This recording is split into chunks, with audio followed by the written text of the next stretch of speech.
तो देखिए आज अपन जो टॉपिक देख रहे हैं this is income from house property, यानी आप घर से कोई इनकम कमाते हैं। मान लो मिस्टर एक्स के घर हैं 1 2 3 4, एक में तो वो रह लेते हैं, तो वो कहलाएगा सेल्फ ऑक्यूपाइड, और बाकी तीन उन्होंने किराए पे दे दिए तो वो कहलाएगा लेट आउट। तो लेट आउट से जो वो रेंट अर्न कर रहे हैं वही इनकम फ्रॉम हाउस प्रॉपर्टी में आएगा। सही है। तो इसमें जो सेक्शन कवर होते हैं वो है सेक्शन 22 से 27। सेक्शन अभी केवल पढ़ने के लिए हैं, अभी आपको याद नहीं होंगे, वो धीरे धीरे जब आप न्यूमेरिकल करेंगे तब याद होंगे, ऐसे पहले याद नहीं होंगे। तो अब हाउस प्रॉपर्टी के लिए कुछ बेसिक कंडीशन है कि बेसिक कंडीशन पूरी होनी चाहिए। क्या पूरी होनी चाहिए? कि बिल्डिंग एंड अटैच लैंड, यानी ये एक आपका लैंड है, ये आपकी एक लैंड है, यहां आपका कंस्ट्रक्शन हो रखा है, तो ये बिल्डिंग है, और बिल्डिंग से अटैच ये खाली लैंड आपकी, यहाँ गार्डन लगा हुआ है, तो ये एरिया भी आपका उस बिल्डिंग का ही पार्ट माना जाएगा। ये नहीं कि खाली लैंड है ना, बिल्डिंग से अटैच लैंड अगर है तो वो लैंड बिल्डिंग का ही पार्ट मानी जाएगी। जैसे जितने भी शादी समारोह के लिए जो जगह होती है वो यही होता है कि उसमें वहाँ एक बिल्डिंग भी होती है और एक लॉन भी होता है, और उससे वो किराया कमाते हैं, तो वो हाउस प्रॉपर्टी में इंक्लूड होगा, वो लॉन भी उसके के अंदर का ही पार्ट माना जाएगा। जबकि बिल्डिंग एक कॉर्नर में 5 7 कमरे ही बने हुए हैं, बाकी लॉन ही है, लेकिन वो लॉन भी उस बिल्डिंग का ही पार्ट माना जाएगा। Assessee should be the owner of the property, आप उसके ओनर होने चाहिए। आप ओनर हो तभी आपके लिए हाउस प्रॉपर्टी में टैक्सेबल होगा। अब मान लो आपने राम से कोई प्रॉपर्टी जो है वो आपने ली और सीता को किराए पे दे दी। राम से ली 1000 रुपए पर मंथ पर और सीता को दे दी 1500 रुपए पर मंथ पर। तो इस कंडीशन में आप 500 रुपए का डिफरेंस तो कमा लोगे, लेकिन आपके लिए ये हाउस प्रॉपर्टी में टैक्सेबल नहीं हो सकता, because you are not the owner, आप ओनर नहीं है। ओनर नहीं है तो फिर ये कंडीशन आपके लिए यहां टैक्सेबल नहीं हो सकती। Property should not be used in BNP, आपके बिजनेस या प्रोफेशन में वो यूज ना आए, क्योंकि फिर उसका असेसमेंट बिजनेस एंड प्रोफेशन में होगा, फिर यहां नहीं होगा। तो ये 3 बेसिक कंडीशन है। पहला, कोई बिल्डिंग है उससे अटैच लैंड, दूसरा आप उसके ओनर होने चाहिए, और तीसरा वो प्रॉपर्टी आपके बिजनेस या प्रोफेशन में यूज नहीं आनी चाहिए। ये 3 बेसिक कंडीशन है जो कि आपको याद रखनी है। अगर इसमें एक कंडीशन अपन देखें, अगर एक प्लॉट है उसमें केवल लॉन है, अब केवल लॉन है तो बिल्डिंग तो है ही नहीं, अब बिल्डिंग नहीं है तो फिर वो हाउस प्रॉपर्टी में टैक्सेबल नहीं हो सकता। तो सर लॉन पे तो रेंट कमा रहे हैं, भाई लॉन पे अगर रेंट आ रहा है तो उसका क्या, तो वो टैक्सेबल तो होगा, लेकिन वो अदर सोर्सेज में टैक्सेबल होगा, वो हाउस प्रॉपर्टी में टैक्सेबल नहीं होगा, बिकॉज उस पे आप कोई बिल्डिंग है ही नहीं, बिल्डिंग है ही नहीं, तो फिर आपका वो कंडीशन यहां नहीं बैठेगा, हाउस प्रॉपर्टी वाला कंडीशन यहां नहीं बैठेगा। यानी वो कहना चाहता है इसमें सेक्शन 22 है बेसिस ऑफ चार्ज, कि जो घर है वो earning capacity of the house पे टैक्सेबल होगा, यानी उसकी कैपेसिटी कितनी है। मान लो कोई घर है और वो 10,000 रुपए पर मंथ कमा सकता है अकॉर्डिंग टू गवर्नमेंट पेपर्स, ये उसकी कैपेसिटी है, और आपने अपने रिलेटिव को, जानकार को, दोस्त को दे दिया 6,000 रुपए पर मंथ पर, तो गवर्नमेंट उस पर 10,000 रुपए टैक्सेबल लगाएगी, टैक्स इस पे लगेगा ना कि इस पे। गवर्नमेंट कहेगी भैया जब घर की कैपेसिटी 10,000 ये है, हम हमारे पास और भी इस गली मोहल्ले के किराए के कागज आ रहे हैं उनमें तो 10,000 रुपए दिखा रहा है, और आप 6,000 रुपए पे दे रहे हो, तो हम नहीं मानेंगे, हम हमारा नुकसान नहीं करेंगे, हम आपका 10,000 रुपए टैक्स लगाएंगे। तो यहाँ अगर आप घर किराए पे ना दो, मान लो आपने घर खाली रख दिया कि सर वैकेंट है घर हमारा तो खाली है, तो भी गवर्नमेंट 10,000 रुपए टैक्स ले लेगी, क्योंकि गवर्नमेंट ने अर्निंग कैपेसिटी पे टैक्स लगाया है, जिससे कि लोग घर खाली रखे ही ना। क्यों खाली रखोगे तो भी अर्निंग कैपेसिटी पे तो टैक्स लगेगा ही लगेगा। इसलिए गवर्नमेंट ने इसका रूल बनाया कि अर्निंग कैपेसिटी पे टैक्स लगेगा। और अब मान लो आपने इसको किराए पे दे दिया 12,000 पे, तो गवर्नमेंट कहेगी देखो कैपेसिटी तो 10,000 है, लेकिन आप कमा क्योंकि 12,000 रहे हो, तो फिर जब कमा 12,000 हो तो टैक्स तो 12 पे दोगे ना। तो इस तरीके से गवर्नमेंट हमेशा इसमें अपना फायदा देखती है, एसएससी का फायदा नहीं देखती है। कि मान लो इसने इसको 12 पे किराए पे दिया, और उसने क्या किया कि कहा कि 2,000 तो तू मुझे कैश दे देना, ऊपर से तू मुझे 10,000 ही चेक से दे, तो इस कंडीशन में गवर्नमेंट की नजर में तो 10 ही आया, चेक टैक्सेबल तो 10 ही होगा। 2,000 आपने ऊपर से कैश ले लिया जिसका गवर्नमेंट को पता नहीं है, this is called black money, ये ब्लैक मनी हो जाती है। तो जो पब्लिक है फिर वो ऐसे करती है उस टैक्स से बचने के लिए कि यार अपन एक काम करते हैं, 10,000 का तो चेक लेते हैं, बाकी 2,000 का कैश लेते हैं, इससे हमको 2,000 रुपए के टैक्स नहीं देना पड़ेगा, ऐसा भी होता है। आगे देखते हैं बिल्डिंग। बिल्डिंग किसको कहते हैं? बिल्डिंग की डेफिनेशन है कोई भी परमानेंट स्ट्रक्चर हो, परमानेंट होना चाहिए, टेम्परेरी नहीं। यूजफुल पर्पस हो, रूफ जरूरी नहीं है, मतलब बिल्डिंग में रूफ जरूरी नहीं है। भाई स्टेडियम है, किसी कंपनी ने बना रखा है, किराए पे देती है, तो उसमें छत कहाँ है? स्विमिंग पूल है, नॉर्मली छत नहीं होती, तो ये भी बिल्डिंग में ही कंसीडर होगा, क्योंकि ये परमानेंट स्ट्रक्चर और यूजफुल है। छत जरूरी नहीं है, ये इन्होंने पहले ही कह दिया। तो अब आप कह दो कि सर ये लैंड है, मैंने तो एक दीवार बना दी। भाई दीवार बना दी तो परमानेंट तो है, लेकिन यूजफुल क्या, उस पर रह तो नहीं सकते कि सर मैं दीवार पे रहता हूँ, ऐसा तो हो नहीं सकता। दैट्स वाई फिर वो यूजफुल की कैटेगरी में नहीं आती। बिल्डिंग का मतलब है कि चार दीवारी हो, छत जरूरी हो ये जरूरी नहीं है, क्योंकि बड़ी जो स्ट्रक्चर्स होते हैं उन पे छत नहीं होती है, इसलिए बिल्डिंग की डेफिनेशन ध्यान रखनी बहुत जरूरी है। आगे देखते हैं, रेंट फ्रॉम वैकेंट लैंड। मैंने पहले भी बताया था कि उसका मतलब उसमें बिल्डिंग नहीं है, और जब बिल्डिंग नहीं है तो वो हाउस प्रॉपर्टी में टैक्सेबल नहीं हो सकती, वो टैक्सेबल होगी अदर सोर्सेज के अंदर। जो आपका पांचवा हेड आता है इनकम फ्रॉम लैंड के नाम से, ये अदर सोर्सेज में टैक्सेबल होगी, ये फिर हाउस प्रॉपर्टी में टैक्सेबल नहीं हो सकती। फिर एक आती है सबलेट की कंडीशन। ये आपने राम से किराए पे ली 1000 रुपए पर मंथ पर, और सीता को दे दी 1500 रुपए पर मंथ पर, तो इसका मतलब आपने डिफरेंस 500 रुपए कमाया, तो ये रेंट की इनकम है, बट ये आपके हाउस प्रॉपर्टी में टैक्सेबल नहीं हो सकती। क्यों नहीं टैक्सेबल हो सकती? क्योंकि आप इस घर के ओनर नहीं है। तो ये टैक्सेबल कहाँ होगी? अदर सोर्सेज में ये आपकी टैक्सेबल होगी, ये हाउस प्रॉपर्टी में टैक्सेबल नहीं हो सकती। चलिए आगे चलते हैं। अब आपका आता है कंपोजिट रेंट। कंपोजिट रेंट क्या, कि कई बार ऐसा रेंट होता है जो कि आपका मतलब उसमें मशीनरी का भी किराया है, बिल्डिंग का भी किराया है, कई किराए उसमें शामिल हैं। अब कई किराए शामिल हैं तो फिर अपन उसको कैसे करेंगे, उस चीज को देखने की जरूरत है। जैसे कि एग्जांपल लिया गया रेंट ऑफ सिनेमा हॉल। अब सिनेमा हॉल में आपका कोई पर्सन है, सिनेमा हॉल का मालिक है, तो या तो वो रेंट सेपरेबल है। सेपरेबल का मतलब है कि बिल्डिंग का रेंट अलग है और मशीनरी और फर्नीचर का रेंट अलग है। तो जो बिल्डिंग का रेंट है वो तो हाउस प्रॉपर्टी में टैक्सेबल हो जाएगा, और जो मशीनरी एंड फर्नीचर है वो तो हाउस प्रॉपर्टी नहीं है ना, वो तो हाउस प्रॉपर्टी नहीं है, तो वो फिर कहां टैक्सेबल होगा? वो टैक्सेबल होगा अदर सोर्सेज में। अगर सेपरेबल है यानी सब अलग अलग किया जा सकता है कि सर टोटल महीने का रेंट 20 लाख है, उसमें से 15 लाख बिल्डिंग का है और 5 लाख मशीनरी एंड फर्नीचर का है, तो 15 लाख हाउस प्रॉपर्टी में टैक्सेबल हो जाएगा और 5 लाख अदर सोर्स में टैक्सेबल हो जाएगा। लेकिन अगर ये सेपरेबल नहीं है कि सर हमें तो 20 लाख पता है, किसका कितना हमें नहीं पता, अब नहीं पता, तो फिर ये हाउस प्रॉपर्टी में टैक्सेबल नहीं होता, ये पूरा 20 लाख अदर सोर्सेज में ही टैक्सेबल होगा। कहने का मतलब ये है। ये हो गया आपका कंपोजिट रेंट। अच्छा, घर भी दो तरीके के होते हैं, एक लेट आउट जो किराए पर दे रखा है, और एक आप खुद के लिए भी तो रखोगे। अगर आपके 4 घर हैं तो एक घर तो आप खुद के लिए रख लोगे और 3 घर लेट आउट दे दोगे, तो ये एक सेल्फ ऑक्यूपाइड है ना, वो एक ही हो सकता है। आप ये, क्योंकि इस पे टैक्स लगता नहीं, सेल्फ ऑक्यूपाइड पे टैक्स नहीं लगता।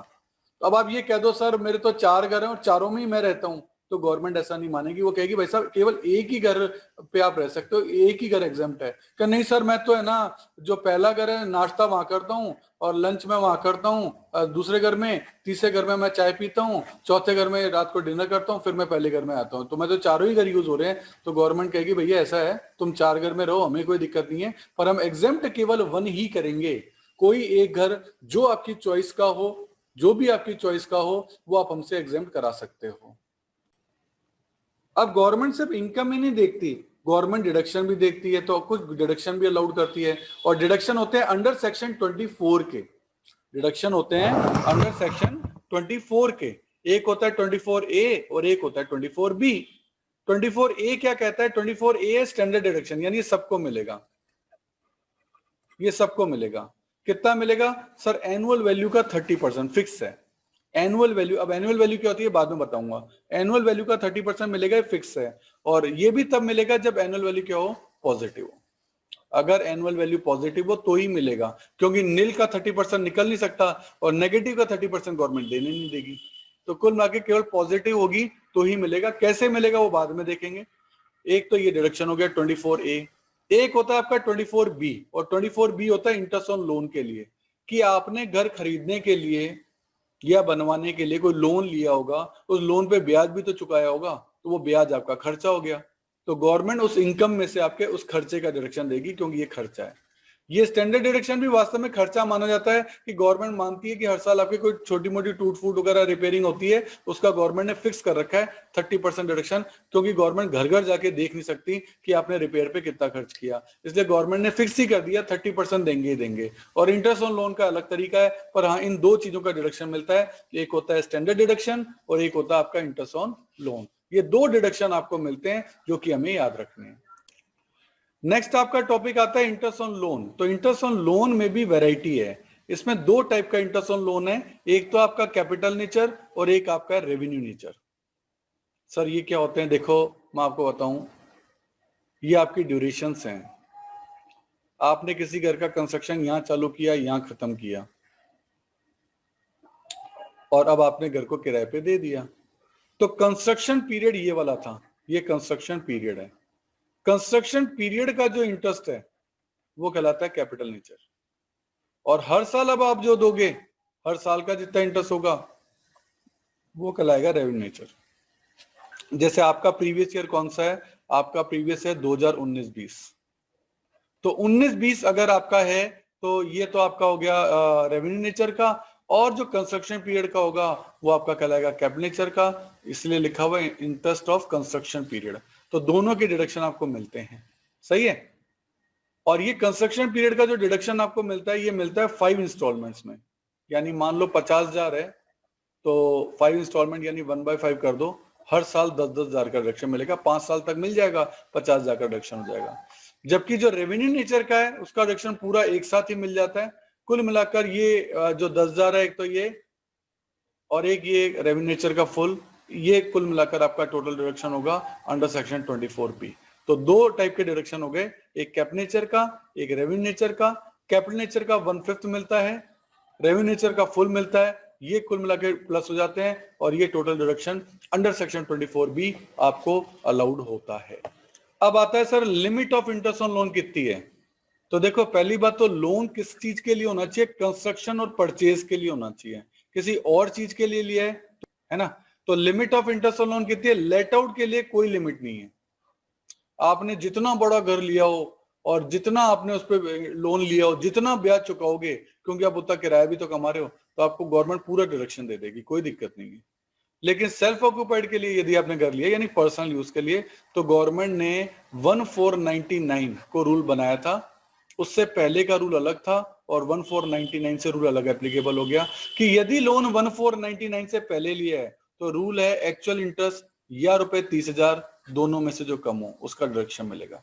मान लो एक्चुअल इंटरेस्ट है 50,000 का, पर गवर्नमेंट ने 30,000 की लिमिट डाल रखी है, तो दोनों में से कम कौन सा है? 30, तो यहाँ 30 का डिडक्शन मिलेगा।